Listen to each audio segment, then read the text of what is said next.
5, 4, 3, 2, 1, 0. Subtema 2 pembelajaran 1 dan 2, mending kalian lihat dulu baru kalian melihat video yang pembelajaran 3 ini supaya saling berkesinambungan adik-adik. Jadi kalian tambah ilmu, tambah pengetahuan kalian. Kita langsung saja ya ke materinya. Masih ingatkah kamu dengan gerakan kuat dan lemah tangan pada gerakan tari yang sudah dipelajari pada pertemuan sebelumnya? Jadi pada pertemuan kedua, pembelajaran yang kedua, kita sudah belajar gerakan tari tepuk tangan ya. Jadi nanti adik-adik bisa dilihat di pembelajaran 2 tentang gerakan tari tepuk tangan. Cobalah mempraktekkan gerakan tersebut sambil bernyanyi lagu tepuk tangan. Nah, nanti adik-adik bisa cari di YouTube tentang lagu tepuk tangan dan bagaimana gerakannya ya. Kalian bisa pelajari nanti ya. Jadi kalian play dulu di pembelajaran 2-nya Kak Citra, lalu kalian gabungkan dengan lagu tepuk tangan. Ya, lagunya ini. Tangan kanan, tangan kiri mempunyai jari. Jadi ketika liriknya itu tangan kanan, kita angkat tangan kanan kita. Lalu ketika liriknya berkata tangan kiri, kita angkat tangan kiri kita. Mempunyai jari berarti kita turunkan kedua tangan kita sambil jari kita digerakkan seperti menirukan air hujan yang turun. Lalu ketika liriknya direntangkan, maka tangan kita rentangkan. Ketika dibengkokkan, maka tangan kita bengkokkan seperti huruf U. Putar pergelangan. Nah, berarti kita putar pergelangan kita nih ya. Acung depan, dilentikan. Nah ya, acung depan, dilentikan. Ayo tepuk tangan. Itu yang gerakan terakhirnya. Jadi diingat-ingat. Awalnya tangan kanan, tangan kiri, mempunyai jari, ini gerakannya, direntangkan, dibengkokkan, putar pergelangan, acung depan, dilentikan, lalu yang terakhir ayo tepuk tangan. Kalian bisa cari lagu tepuk tangan di YouTube ya adik-adik ya, kalian bisa cari nanti. Untuk dapat menari dengan baik, kamu perlu banyak berlatih adik-adik. Menjaga pola makan juga penting agar badan tetap sehat. Dengan badan yang sehat, kamu dapat melakukan gerakan tari dengan baik. Jadi selain berlatih, kalian juga harus makan makanan yang sehat supaya ketika melakukan gerakan tari, tubuh kalian sehat dan gerakannya juga baik. Makanan penting untuk kesehatan. Makanan sangat berpengaruh terhadap pertumbuhan dan perkembangan manusia. Makanan yang penting untuk pertumbuhan dan perkembangan adalah makanan yang menyehatkan dan bergizi. Berikut makanan yang menyehatkan dan bergizi. Nah, Kak Cira punya gambar makanan yang menyehatkan dan bergizi. Nah, di sini ada 5 kelompok makanan dan minuman yang bermanfaat bagi pertumbuhan dan perkembangan kita. Yang pertama, kelompok pertama nih adik-adik ya. Ini ada nasi, ada ketela, ada sagu, ada jagung. Nah, ini termasuk namanya adalah makanan pokoknya yang harus kita konsumsi setiap hari. Contohnya nasi, kentang, jagung, roti, ubi, sagu. Itu adalah makanan pokok. Nah, nanti makanan pokok itu mengandung karbohidrat. Kalian akan belajar selanjutnya nanti. Yang kelompok yang makanan yang kedua yang bergizi bagi kita adalah lauk pauk. Jadi ketika makan harus ada makanan pokoknya, lalu ada lauk pauknya. Nah, lauk pauknya itu contohnya daging, ikan, tahu, tempe, telur, cumi, udang, dan lain sebagainya. Apakah hanya cukup makanan pokok dan lauk pauk saja? Tidak adik-adik, kalian harus menambahkannya dengan sayur-sayuran. Nah, misalnya kangkung, bayam, wortel, dan buncis. Atau yang lain sebagainya ya, ada sawi. Nah, adik-adik yang tidak doyan makan sayur nih, berarti kalian kurang gizinya nanti. Jadi usahakan untuk kalian belajar suka makan sayur. Nah, di sini sudah ada 3 makanan nih. Makanan pokok, ada lauk pauknya, ada sayur-sayurannya. Apakah itu cukup bergizi, Kak Citra? Nah, akan lebih bergizi lagi jika ditambahkan buah-buahan. Nah, buah-buahan ini misalnya jeruk, apel, anggur, pisang, jambu, ya, ada semangka, melon dan sebagainya. Ini sudah merupakan menu sehat. Lebih baik lagi kalau kita tambahkan dengan yang terakhir adalah susu. Jadi ada susu sapi atau susu kambing. Jadi ini disebut makanan 4 sehat 5 sempurna. 4 sehatnya apa? Makanan pokok, lauk pauk, sayur-sayuran dan buah-buahan. 5 sempurnanya ditambah dengan minum susu. Ini adalah makanan yang sehat dan bergizi. Lalu Kak, kalau salah satunya nggak ada, aku kan nggak suka sayur-sayuran, itu tentunya juga tidak baik untuk tubuh kita, adik-adik. Nah, di sini makan makanan tersebut mengandung gizi ya. Gizinya apa saja Kak Citra? Ada karbohidrat, ada protein, ada lemak, ada vitamin, ada mineral, ada air. Nah, di sini ya, ingat ya, ada makanan pokok, ada lauk pauk, ada sayur-sayuran, buah-buahan, yang terakhir adalah susu. Nah, makanan-makanan ini mengandung gizi. Ada karbohidrat, ada protein, ada lemak, ada vitamin, ada mineral, ada airnya juga. Makanan yang mengandung karbohidrat nih Kak Citra, contohkan ya makanan yang mengandung karbohidrat ini nih adik-adik. Jadi karbohidrat itu terdapat pada makanan pokok nih, seperti nasi, roti, sagu, mie, itu juga mengandung karbohidrat. Tapi kalau keseringan mie itu juga tidak baik adik-adik. Kentang, ubi, nah ini mengandung karbohidrat. Lalu ada makanan yang mengandung protein. Nah, banyak sekali ya makanan yang mengandung protein. Jadi protein sendiri terdiri ada 2 jenis, yaitu protein hewani dan protein nabati. Nah, di sini banyak sekali ya makanan yang mengandung protein, ada daging, ada putih telur, brokoli, ikan, susu, ayam, ikan teri, kacang-kacangan, tempe, tahu. Banyak sekali adik-adik ya, bayam, susu, kedelai, minyak ikan. Nah, di sini untuk protein sendiri itu dibagi menjadi 2, yaitu protein hewani dan protein nabati. Bedanya apa Kak? Nah, protein hewani adalah protein yang berasal dari hewan. Jadi misalnya ikan. Nah, ikan itu mengandung protein. Daging, susu. Susu itu kan dari sapi atau dari kambing. Keju itu juga berasal dari susu loh adik-adik, yang diolah menjadi keju. Lalu telur dari ayam, nah itu termasuk protein hewani. Nah, sedangkan protein nabati adalah protein yang berasal dari tumbuh-tumbuhan. Contohnya ada brokoli ya adik-adik, itu kan dari tumbuhan. Ada tempe itu dari kedelai, tahu juga dari kedelai. Lalu ada bayam ya, di sini ya, kenari, kacang-kacangan, itu mengandung protein nabati. Dan 2 protein ini sangat penting bagi kita semua. Makanan yang mengandung vitamin. Nah, vitamin banyak terdapat pada sayur-sayuran dan buah-buahan. Macam-macam vitamin itu ada vitamin A, B, C, D, E, dan K. Nah, kita lihat dulu ini makanan yang mengandung vitamin A. Bagus untuk kesehatan mata adik-adik ya. Kesehatan mata kita sangat bagus jika kita memakan makanan yang mengandung vitamin A seperti wortel, tomat, mangga, apel, pepaya, susu, ya, hati, ayam, pisang dan sebagainya. Lalu ada yang mengandung vitamin B. Nah, vitamin B itu ada B1 sampai B12. Ini contoh-contoh makanan yang mengandung vitamin B ya, ada brokoli, ada jamur, ada alpukat. Ya, banyak sekali nih adik-adik yang mengandung vitamin B.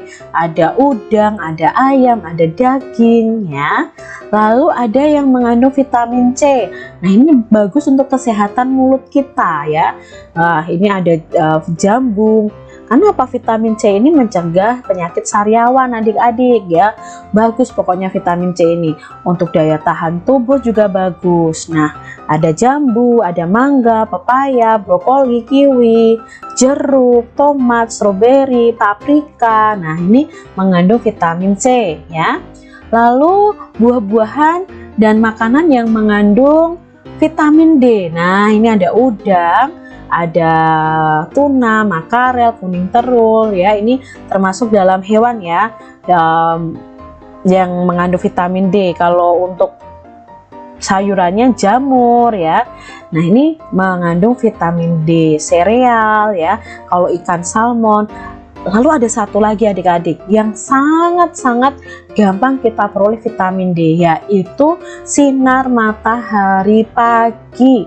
Nah, di antara jam 7 sampai jam 9 adik-adik bisa berjemur. Nah, itu sinar mataharinya mengandung vitamin D yang sangat bagus untuk pertumbuhan tulang kita. Lalu ada vitamin E. Nah, vitamin E ini biasanya kebanyakan dari kacang-kacangan ya. Udang juga mengandung vitamin E juga adik-adik. Lalu ada alpukat, ada brokoli, ada tahu ya, ada minyak. Nah, ini mengandung vitamin E. Lalu ada yang mengandung vitamin K. Ini contohnya ya adik-adik ya, ada kacang mete, lalu ada kenari ya, di situ ada kurma dan sebagainya, kacang kedelai juga, itu juga mengandung vitamin K. Makanan yang mengandung mineral. Nah, mineral banyak terdapat pada ikan, sayur, dan susu nih. Contoh-contoh makanan yang mengandung mineral ya, ada ikan, ada susu. Ternyata satu buah makanan saja mengandung berbagai macam gizi ya. Contohnya alpukat tadi mengandung vitamin juga, mengandung mineral juga, sebenarnya juga mengandung lemak juga. Nah, ternyata satu makanan itu banyak sekali gizinya adik-adik. Jagalah makanan yang kita makan agar selalu bersih dan menyehatkan. Makanan yang bersih, menyehatkan, dan bergizi akan membantu pertumbuhan dan perkembangan manusia dengan baik. Jadi kalau kalian makan makanan yang bersih, yang menyehatkan dan bergizi, otomatis pertumbuhan kalian juga baik. Berbeda kalau kita makan makanan yang tidak bergizi. Itu malah akan mengganggu pertumbuhan dan perkembangan kita. Amati gambar makanan berikut ini. Beri tanda centang pada makanan yang sebaiknya dimakan setiap hari. Beri tanda silang pada makanan yang sebaiknya dimakan sesekali saja atau bahkan dihindari. Nah, tuliskan pula alasannya pada tempat yang tersedia atau kalian sebutkan alasannya. Nah, di sini ada gambar yang pertama adalah buah-buahan. Nah, buah-buahan ini apakah sebaiknya kita konsumsi setiap hari atau malah kita hindari atau sesekali saja? Ya, kita konsumsi setiap hari. Berarti kita centang nih adik-adik. Alasannya apa? Alasannya buah-buahan sebaiknya dimakan setiap hari karena mengandung vitamin yang dibutuhkan tubuh setiap hari ya adik-adik ya, harus suka makan buah-buahan. Lalu gambar yang kedua, ada gambar permen adik-adik. Nah, diberi tanda centang atau tanda silang nih? Dimakan setiap hari atau hanya sesekali atau bahkan dihindari saja? Nah, ini seharusnya kita beri tanda silang. Kita sesekali saja boleh untuk memakan permen, tapi tidak setiap hari. Mengapa Kak Citra? Nah, permen itu sebaiknya sesekali disantap atau dimakan ya, karena kandungan gula yang tinggi. Nah, dalam permen itu kan manis ya adik-adik ya. Di situ ada kandungan gula yang tinggi itu tidak baik untuk kesehatan jika dimakan setiap hari. Nah, jika kalian makan permen ini, kalian lupa sikat gigi, itu juga akan bisa mengganggu pertumbuhan gigi kalian adik-adik. Nah, masih sama nih adik-adik ya. Ada gambar berikutnya. Wah, gambar apa nih adik-adik? Ya, gambar es krim ya. Oh, kalau aku Kak Citra itu aku makan setiap hari enaknya. Nah, adik-adik, lebih tepatnya untuk es krim itu kita beri tanda silang. Karena kita sebaiknya itu makannya sesekali saja, tidak tiap hari. Mengapa Kak? Karena es krim itu juga mengandung gula yang tinggi seperti permen tadi. Jadi tidak baik untuk kesehatan jika disantap setiap hari. Ini setiap hari ya. Lalu ada coklat. Wah, itu aku makan setiap hari Kak, kan enak. Nah, adik-adik harus tahu nih, coklat ini sebaiknya kita makan sesekali saja. Jadi kita beri tanda silang karena ada kandungan gula juga seperti es krim dan permen tadi yang tidak baik untuk kesehatan jika dimakan setiap hari. Sesekali boleh adik-adik ya, tapi tidak setiap hari langsung kalian makan coklat, makan permen, makan es krim ya, karena kandungan gulanya itu tidak baik untuk kesehatan. Nah, untuk gambar berikutnya adik-adik ada gambar susu. Apakah susu ini harus kita konsumsi setiap hari atau sesekali saja? Ya, sebaiknya kita konsumsi setiap hari. Makanya kita beri tanda centang adik-adik. Susu sebaiknya diminum setiap hari karena mengandung vitamin dan protein yang dibutuhkan tubuh setiap hari. Nah, Kak Citra tuh biasanya pagi sebelum berangkat kerja Kak Citra minum susu. Lalu malam sebelum tidur Kak Citra juga minum susu. Nah, karena susu ini lebih bagus mengandung vitamin dan protein bagi tubuh kita. Nah, lalu ada gambar ini nih, gambar daging ayam, tempe, tahu, daging, ikan, telur. Apakah kita bisa mengkonsumsinya setiap hari? Ya, kita bisa konsumsi ini setiap hari adik-adik. Karena apa?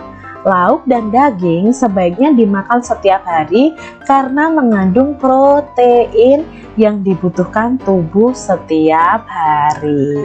Nah, sekarang kalian jadi tahu kan mana yang harus kalian konsumsi setiap hari, mana yang sesekali saja kalian makan. Buah-buahan dapat kita temui dengan mudah di pasar atau penjual buah di sekitar kita. Banyak petani melakukan perkembangbiakan buatan untuk buah-buah. Hal tersebut dilakukan agar dapat menghasilkan buah yang banyak dalam waktu yang singkat. Jadi para petani itu melakukan perkembangbiakan buatan untuk tumbuhan supaya cepat berbuah adik-adik.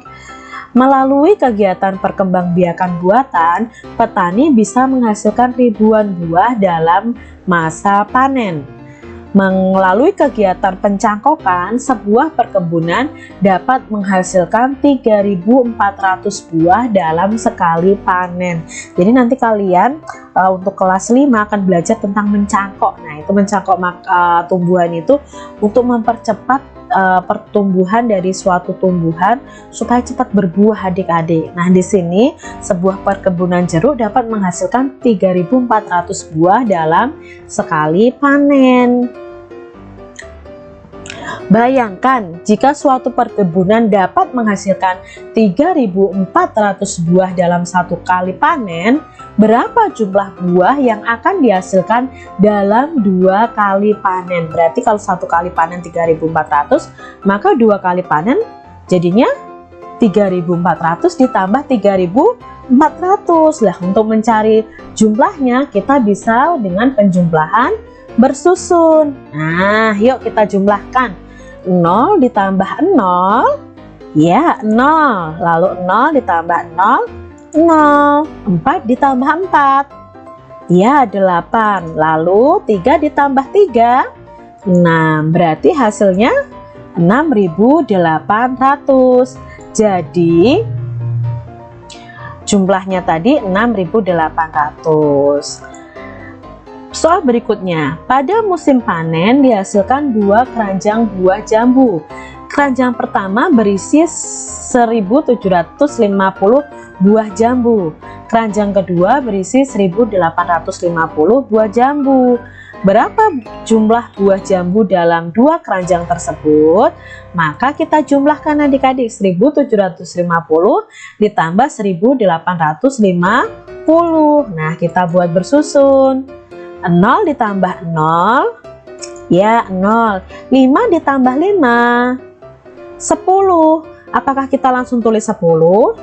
Tidak, kita tulis angka akhirnya yaitu 0. Menyimpan 1, kita tuliskan di atasnya sini adik-adik ya. Di angka depannya letakkan di atasnya 1 tambah 7, 8. 8 tambah 8, 16. Apakah kita langsung tulis 16?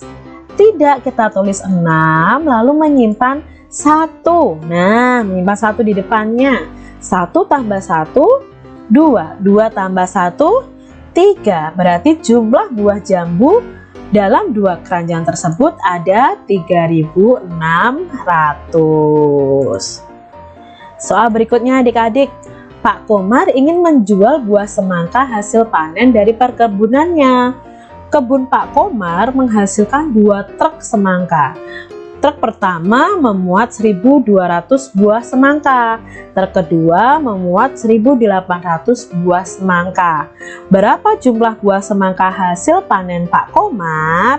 Nah, jawabannya kita jumlahkan ya. Karena berapa jumlah buah semangka hasil panennya Pak Komar? Berarti 1.200 ditambah 1.800. Kita buat susun ke bawah. 0 ditambah 0, 0. 0 ditambah 0, 0. 2 ditambah 8. Ya, 2 ditambah 8, 10. Apakah kita tulis 10? Tidak, kita tulis 0, lalu kita menyimpan 1 di depannya. Kita taruh di atasnya sini. 1 tambah 1 tambah 1. Ya, 3. Berarti jawabnya jumlah buah semangka hasil panen Pak Komar ada 3.000. Mudah sekali adik-adik ya untuk pembelajaran kita di tema 1 subtema 2 pembelajaran yang ketiga.